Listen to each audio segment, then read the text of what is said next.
Hello and welcome to another edition of Strategic Gaming. My name, as always, is Mac Taylor, here to talk about Survivor Winners at War. Like a week after the episode aired, I know the new episode comes on tonight. I need to get this online, but look, I've been really busy these past couple weeks in a way I did not really expect to be busy. Been dragged out of my house quite a bit. I'm starting to get the pre-spring allergies happening, so I apologize if my voice doesn't sound like it normally does, or I don't sound as enthused. I am super enthused.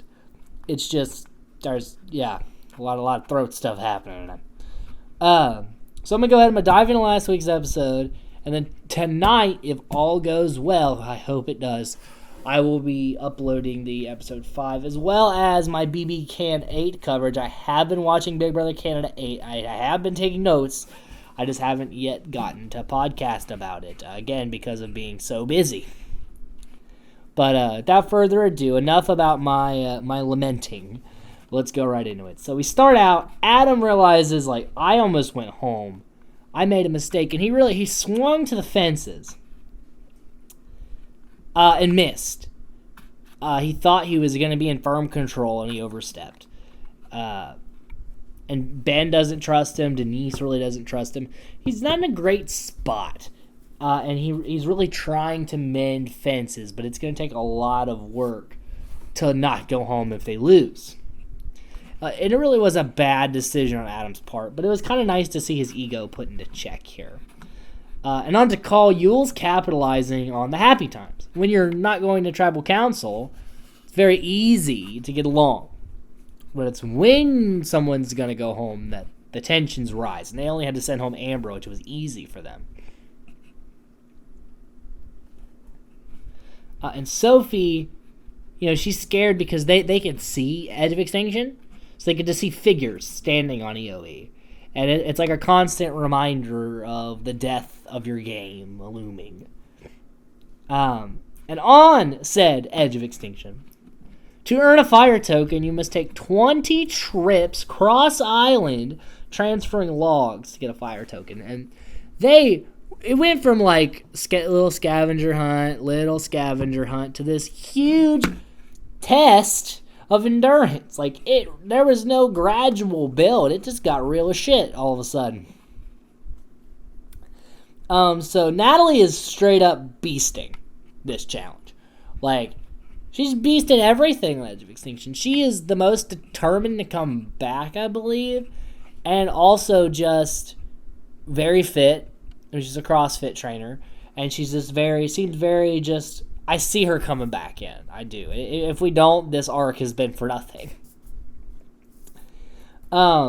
Ethan collapses during the challenge. I thought he was going to get medevaced out of EOE. But he doesn't. He keeps going. And really, what a testament to Ethan. They all 4 finish. And on Ethan's last trip back, they all walk with Ethan, even though they've already completed it. And it's like a testament to the bond that they share on EOE. But also just a testament to them as people. And, all the credit to Amber, Danny, and Natalie. But Ethan, he's this cancer survivor. And your body is not the same that it was when you were in Africa, It's been almost 20 years. And you're not able to go like you used to. But he didn't give up. And he just did it. And I have so much respect for Ethan Zahn in that moment. I almost cried. Because it just felt like such a grand moment. So much beyond Survivor, but as a human being. So back in the game, we get Rob telling Michelle, you won for a reason.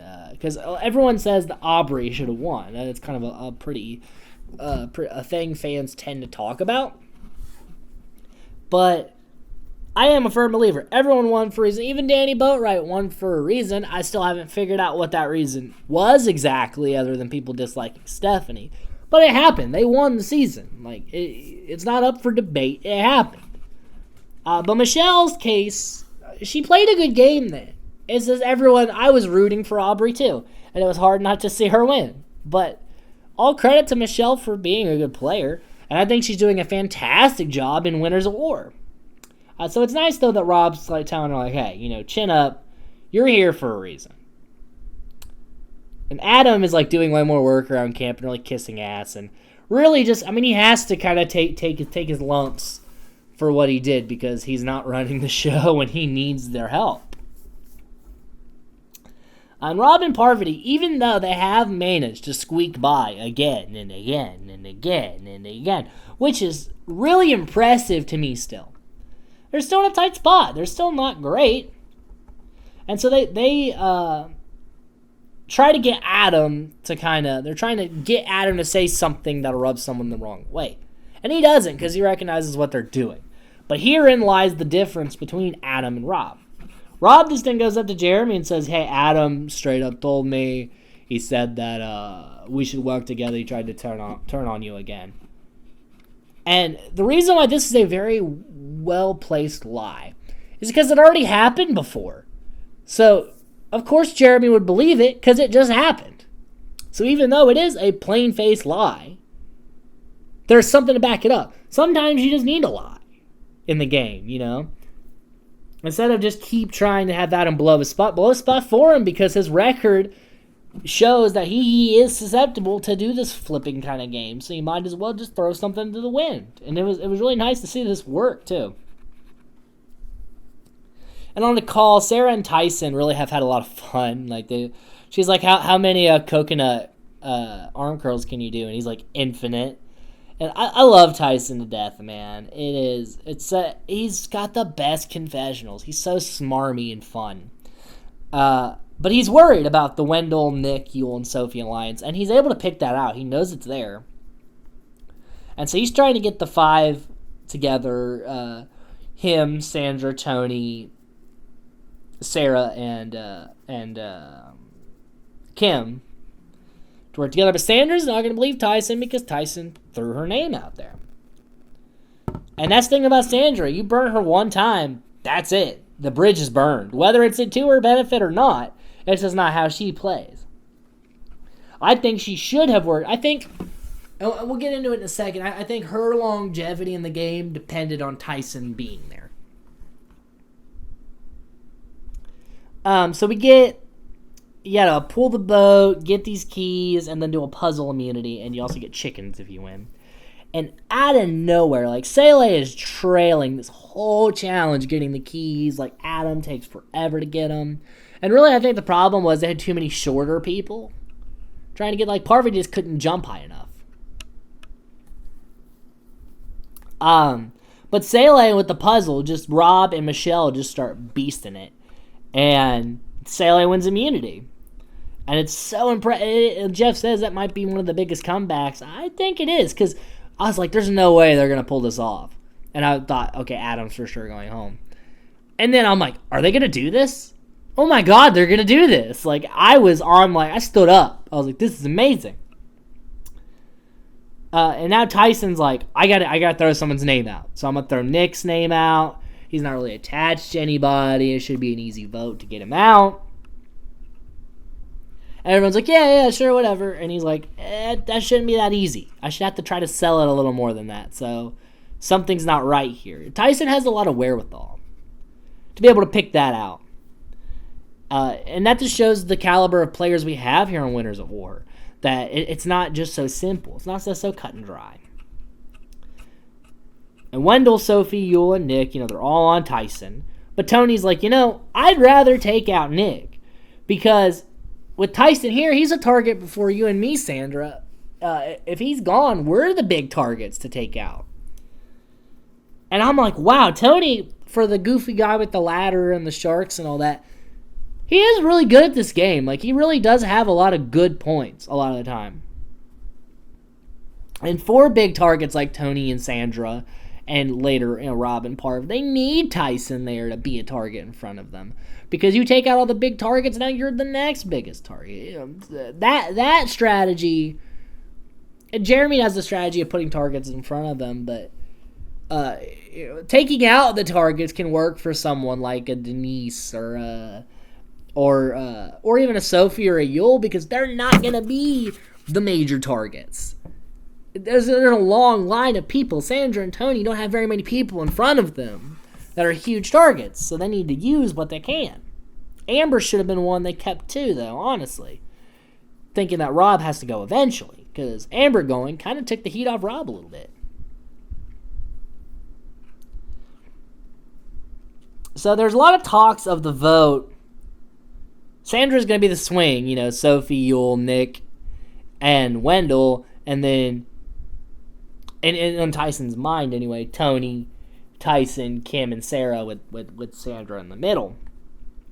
But there's the talks of who do you want? There's got to be a swap coming up. There's got to be a merge coming up.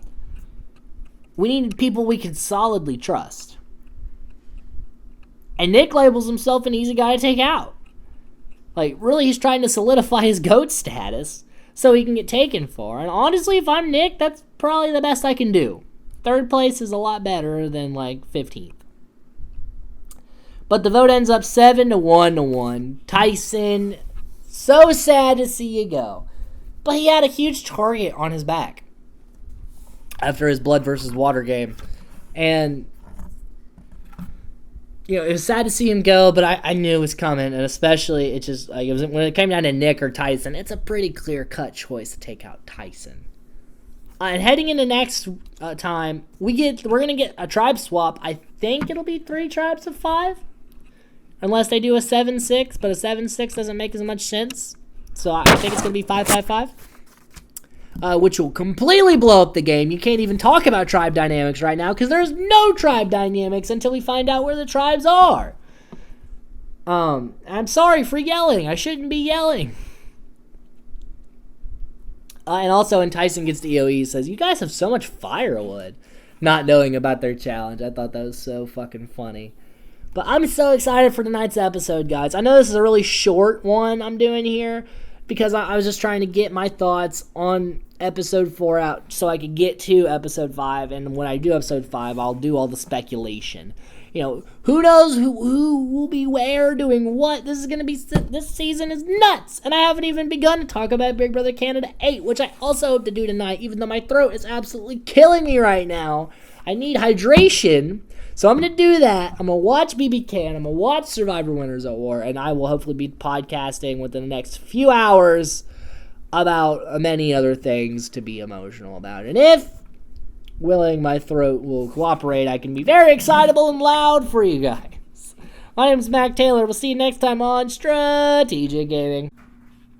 Hello, and welcome to another edition of Strategic Gaming.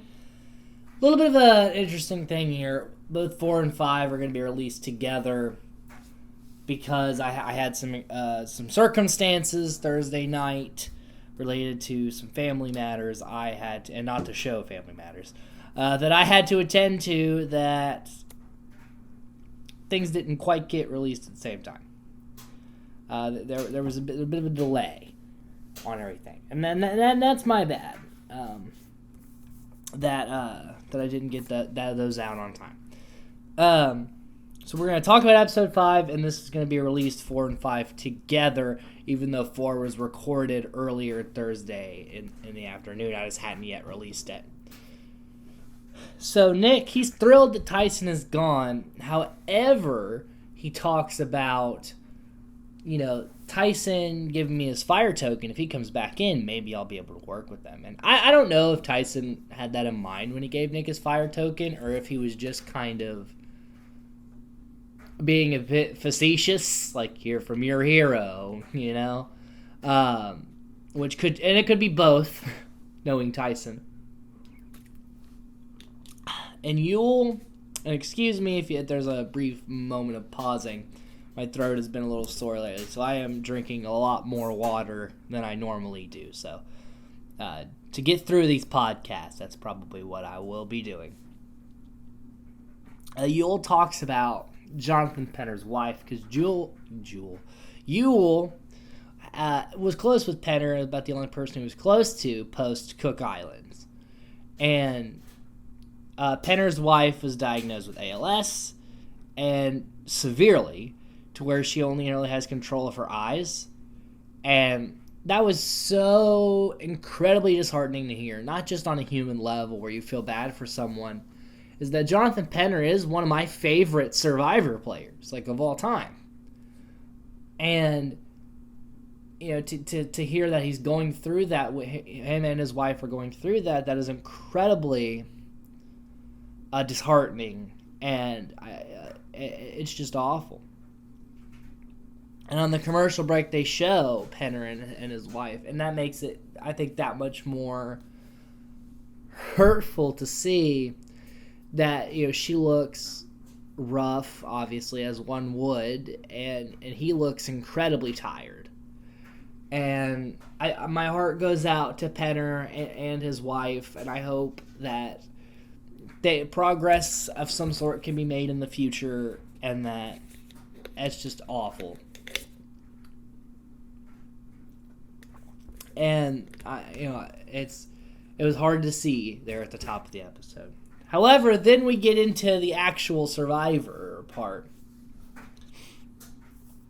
We get the tribe swaps. We're gonna have 3 tribes: Dakal, Sele, and now Yara. On the Dakal tribe, we have Tony, Jeremy, Denise, Sandra, and Kim. On the Yara tribe, the green tribe, we're going to have Sarah, Boston Rob, Ben, Sophie, and Adam. And on the Sele tribe, we have Michelle, Wendell, Yule, Nick, and Parvati. The moment we all were waiting for to see how these tribes would be divvied up. And Adam's pretty scared because Ben and Boston Rob aren't too happy with him. He doesn't know where Sophie and Sarah stand. It's a precarious situation for him personally to be in. Even though they do have the numbers. That's the only tribe, I believe, where Sele has the numbers. But, of course, you know, things are never as they seem. And on the Dakal tribe, Jeremy's trying to find a crack. Because him and Denise are on the minority.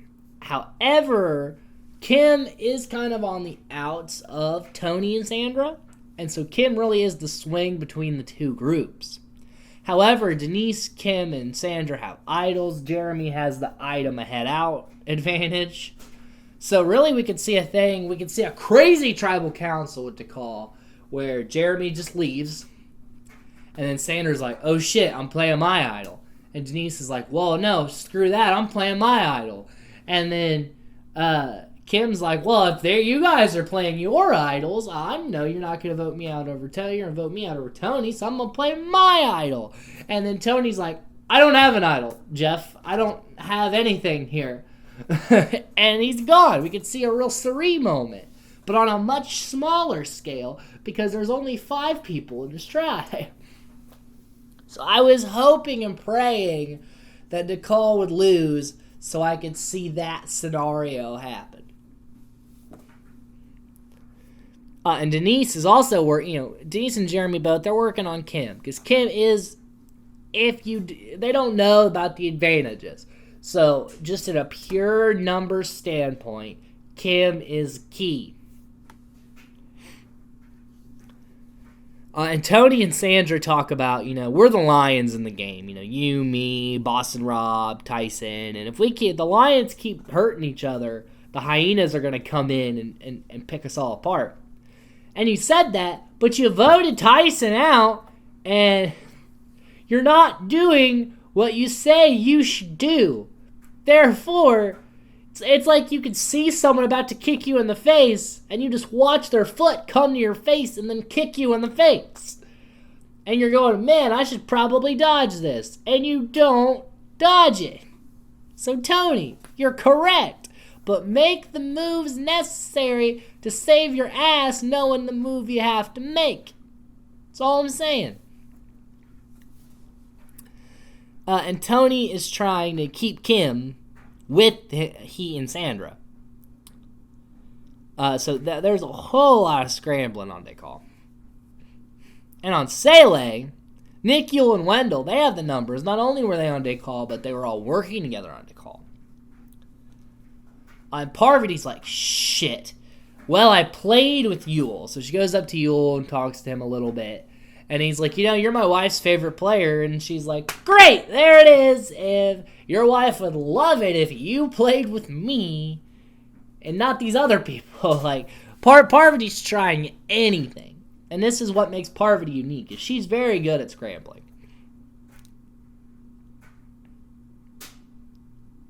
And then she goes and talks to Nick. And Nick's like, hey, I know he's going to come out, but, you were my crush in high school. And then she goes to her confessional. She's like, that's a little weird. But if I could smile his way and that plays it up, whatever. I can't, be the flirty girl anymore, but I can totally kind of just prey on their love of me as a legend. Use my charm of I'm Parvati shallow. That will make people want to work with me. Michelle and Wendell used to date, apparently. But, Michelle talks about it like they used to date. She keeps consistently saying, our relationship. And she's, cutting a coconut with a hatchet. And it's, super scary. She's like, so, you're not going to talk to me? He's like, did you think I would talk to you? So it's a little strange, a little creepy. And Wendell is like, look, we hung out. That's definitely a thing that we, two people just, hey, listen, look, we were at one point definitely in the same vicinity because two people, young people can't, listen, we definitely at one point could have been considered two people who did kick it at some point.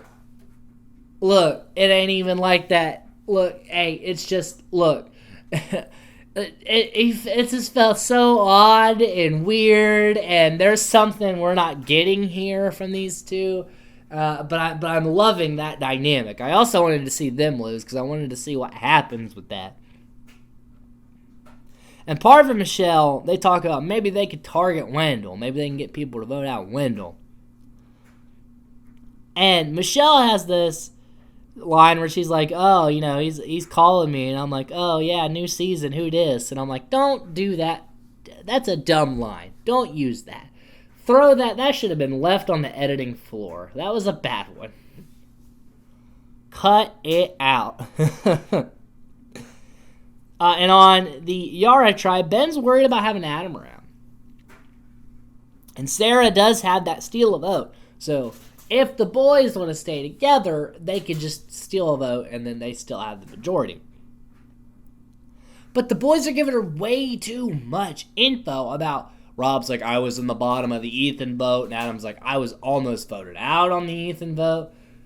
It's like, why are you telling everyone that? They don't need to know you're not close. You should totally give the illusion that you're close. Because in a pure number situation, this is what you need. It's so dumb. And Rob and Ben, they sell out Adam, and then Adam goes and sells out Rob and Ben. So Sophie and Sarah have a shit ton of options, and then go idol hunting, and Sophie finds the idol. And Rob talks about, I'm not a great idol hunter. And Ben's like, you found an idol before? And he's like, yeah, with 4 clues. So Sophie gets the idol, but she gives half to Sarah because the island idols are half. And so it seems the girls have a lot of power and leverage against the boys. And the boys are giving them even more because they're not willing to work together.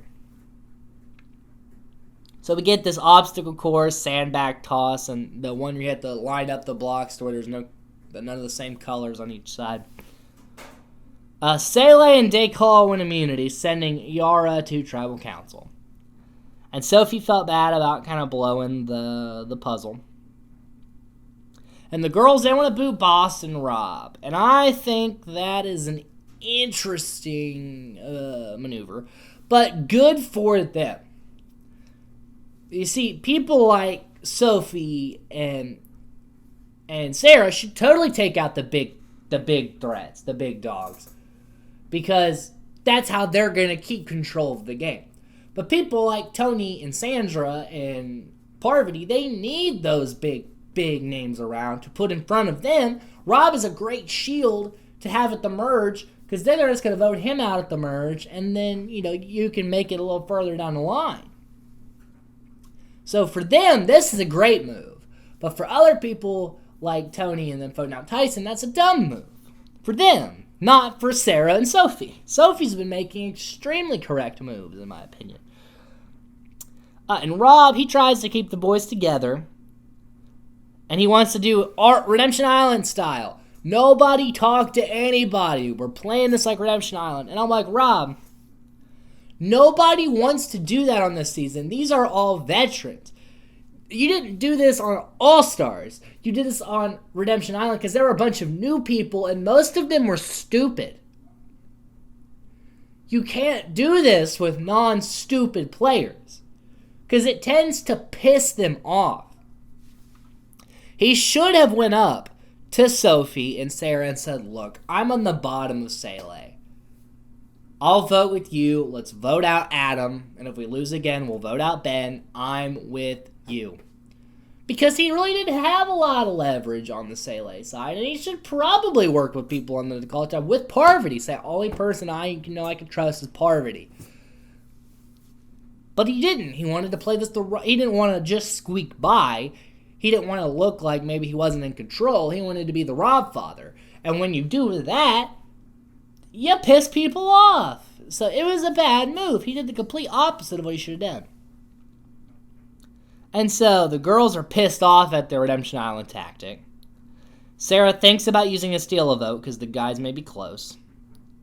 But by a vote of 4-1, Boston Rob voted out.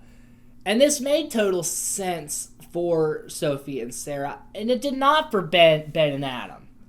Because now, if Yara loses again, which in the next episode, only the tribe that wins immunity, only one tribe doesn't go to tribal. So, there's a good chance they'll be back. And now it's 2-2. Even not knowing the girls have 2 advantages. It's 2-2. That's a tie. You have to flip. They're not going to flip on each other. You're going to get flipped on. So you should have kept Rob, taken out Sarah here because she didn't play any advantages. And then Sophie has an idol, but guess what? Just vote Rob out next if you lose. If you're really hell-bent on it. Rob next. Should have been Sarah this time. I just think that was not great for the boys. But Rob bequeaths his 2 fire tokens to Parvati. So now Parvati and Natalie Anderson both have 4 fire tokens. Which, again, we have not yet seen them really come into play at all, but they are here. They bought a thing here or there. But as far as the real grip they have on the game, none of the advantages have been played yet, so we haven't really seen anything come up. But in the next episode, we're going to have 2 tribes going to tribal, and then I think the following week we'll merge and bring someone back from EOE. So there's a lot of dynamics here. So I'm going to go through, we already talked about the people on the yard drive. I think it was a bad move on the boys, great move on the girls. If Yara loses again, all Sarah has to do is use that steal a vote. They vote out either Ben or Adam. I'd say they should probably vote out Adam. It's a pretty simple cut one for them. Blue loses, I'm interested because Wendell, Yule, and Nick should probably vote out Michelle. Parvati is a bigger threat. Then again, yeah, because Boston Rob's gone. So just vote out Michelle. I think that would be the vote for them.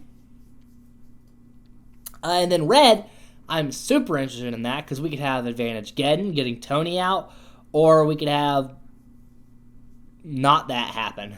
It's I want to see I don't want to see Yara go back. I want to see Sele and Dick Hall. I want to see all 3 dynamics play out, kind of like we did in Millennials vs Gen X.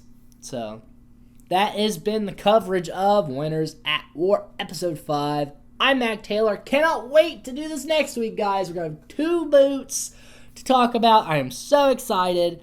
Comment below. Let's get the conversation going. Until next time, stay nerdy and stay strategic.